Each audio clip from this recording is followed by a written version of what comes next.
Hi, I'm Anna, and welcome to the Sommpour Deep Cut. There's a moment every diploma student knows.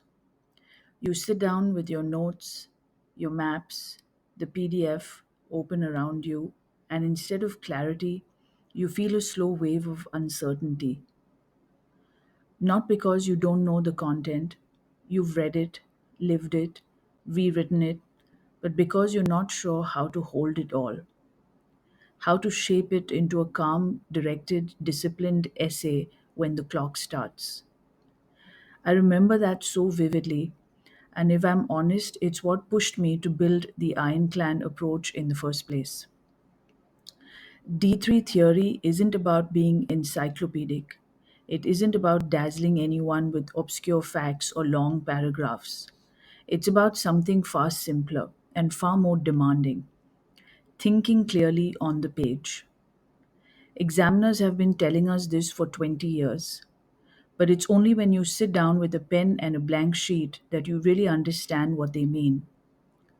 So today, I want to talk to you about that clarity, where it comes from, and how you cultivate it. Not through more knowledge, but through structure, through obedience to the question, through precision, through the discipline of saying only what matters.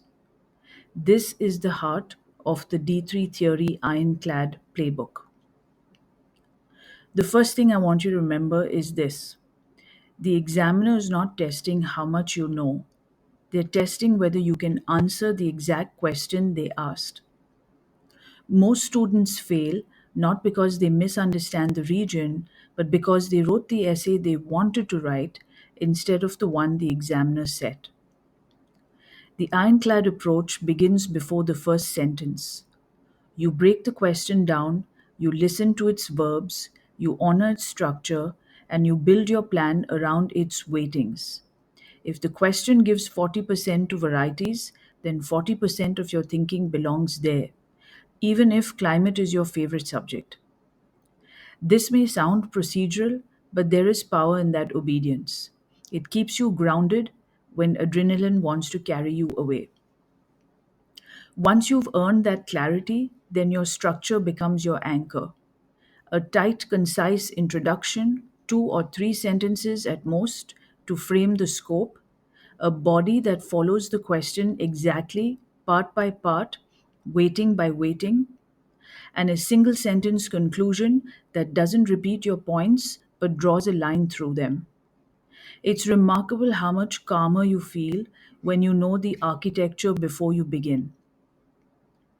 From there, the most important habit you can build in D3 or even D4 or D5 is the cause and effect chain. Facts alone don't score, reasoning does. A fact only matters if you can show how it moves through the vine, into the grape, into the must, and into the final style and quality of the wine.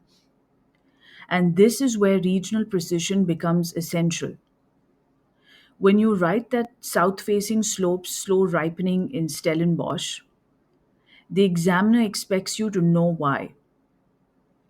In the southern hemisphere, the sun tracks north, so south facing slopes receive less direct light, cooler exposure, slower ripening, higher acidity, a fresher Cabernet style. One clean chain grounded in place. That's the ironclad chain. And when you practice it enough, it becomes a reflex. Another place where candidates lose marks, and I've done this too, is bringing in everything they remember from D1 and D2, even when it has no regional relevance. Just because you know a process doesn't mean it belongs on the page. D3 is always asking you, does this explain the style this region is known for? If the answer is no, drop it. Your essay gets stronger each time you remove something irrelevant. Now let's talk about something subtle but essential: naming the styles before explaining them. A strong essay identifies the wines the region produces: the light Loire Cabernet Franc, the structured Chinon, the early drinking Gamay from Anjou, and then shows how climate, soil, viticulture, and winemaking shape them. If you don't define the destination, you can't convincingly walk the examiner through the path that leads there. And always, always go specific. Generic statements, a cool climate, Mediterranean influence, gravel soils, read like placeholders, not expertise. What elevates a script is precision, the mountains that block the wind, the corridors that funnel cold air, the exact altitude range that shapes ripening. The more grounded your details, the more credible your reasoning becomes.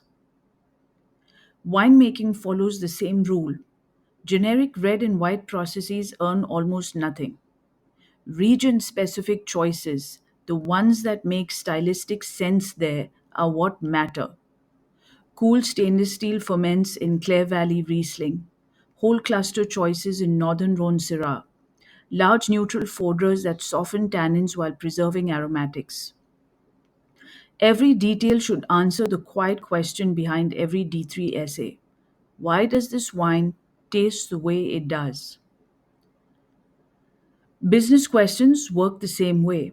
They're not side notes, they are thinking questions. Cost, scale, export strength, competition, reputation.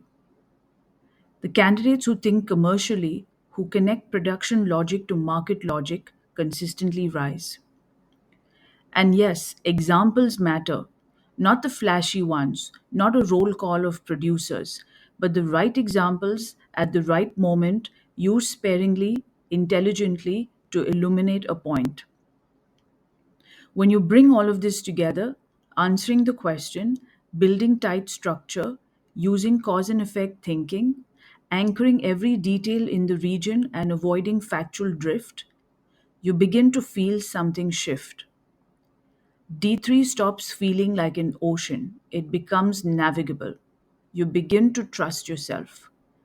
And that, more than anything, is the purpose of the Ironclad playbook. Because the truth is, most diploma candidates already know more than enough.